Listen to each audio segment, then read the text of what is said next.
Friends, నమస్తే అండి. Welcome back to my channel. ఈరోజు మన రెసిపీ కూరలేమీ అవసరం లేకుండా చాలా తక్కువ ఇంగ్రీడియంట్స్లోని డిన్నర్లోకైనా కానీ లంచ్లోకైనా కానీ ఇంట్లో వాళ్ళందరూ కడుపు నిండా తినగలిగేటువంటిది 5 నిమిషాల్లో అయిపోయేటువంటి మసాలా కిచిడిని ఈ వీడియోలో మీతో షేర్ చేసుకోబోతున్నానండి.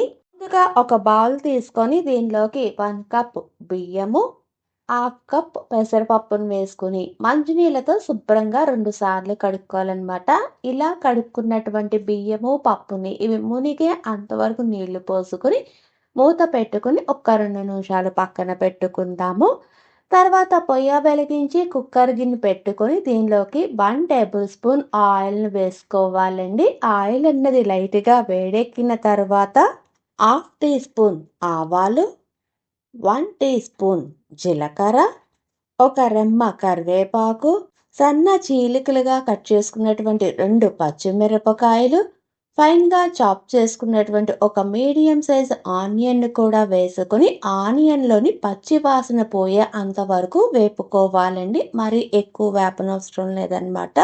ఇలా ఆనియన్స్ అన్నవి వేగిన తర్వాత దీనిలోకి 1 టీ స్పూన్ అల్లం వెల్లుల్లి పేస్ట్ని కూడా వేసుకొని అల్లం వెల్లుల్లి పేస్ట్లోని పచ్చి వాసన పోయే అంతవరకు వేపుకోవాలి.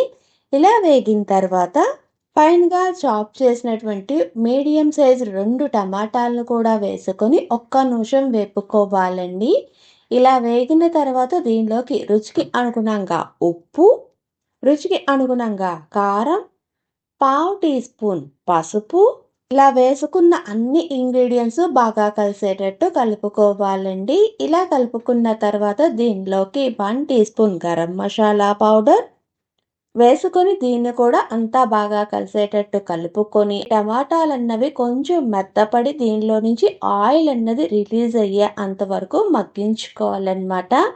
ఇలా మగ్గిన తర్వాత దీనిలోకి 1 టీ స్పూన్ ధనియాల పొడి, మీకు కావాలి అనుకుంటే ఈ పాయింట్లోని ఎటువంటి వెజిటేబుల్స్ అయినా యాడ్ చేసుకోవచ్చండి.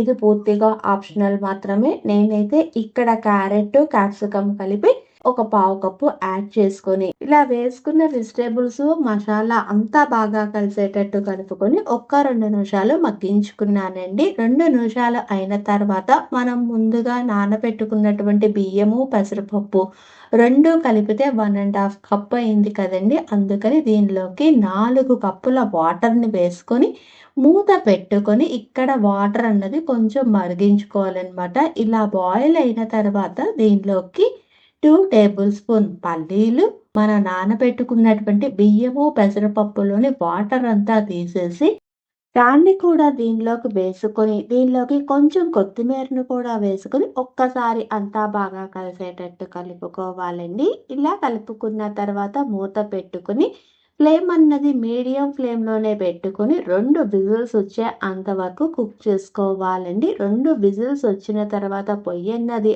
ఆఫ్ చేసి దీనిలోని ప్రెషర్ అంతా పోయిన తర్వాత మూత తీసి చూపిస్తున్నాను చూడండి. రైస్ అన్నది ఎంత చక్కగా పొడి పొడిలాడుతుందో కదా. ఇప్పుడు దీన్ని డిష్ అవుట్ చేసుకోవటమే అనమాట. అయితే పిల్లలకి పెట్టేటప్పుడు మాత్రం చివరిన కొంచెం పెరుగన్నది వేసి పెడితే మాత్రం పెరుగన్నం తిన్నాము అన్నటువంటి సాటిస్ఫాక్షన్ ఉంటుంది. చాలా బాగుంటుంది అనమాట. అంతేనండి, చాలా తక్కువ ఇంగ్రీడియంట్స్తోని సింపుల్గా అయిపోయేటువంటి మసాలా కిచిడి రెడీ.